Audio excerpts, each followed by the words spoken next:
Nagtiti an nahipatik nga ihaphin mga license sa foster nga adoptive parents sa Regional Alternative Child Care Office RACO, Region 8 tikangan pagpatuman han mao nga opisina.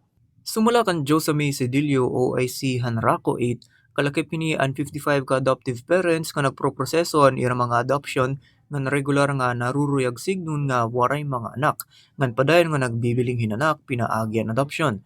Upod gyapon nini an 53 ka licensed foster parents nga mga kabulig nga padayon nga nagahatag in temporaryo nga parental care ang mga bata tikang nga mga residential care facilities nga local government units.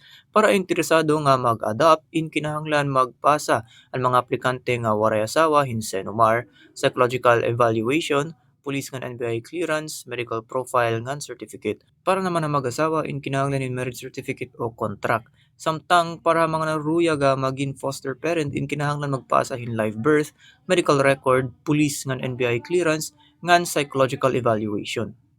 Dugang pay niya may adagyapon nira gindudumara nga mga monthly online na forums nga kinahanglan natin diro ng mga mag-asawa o pamilya nga interesado nga magpailarom ang mga alternative childcare processes.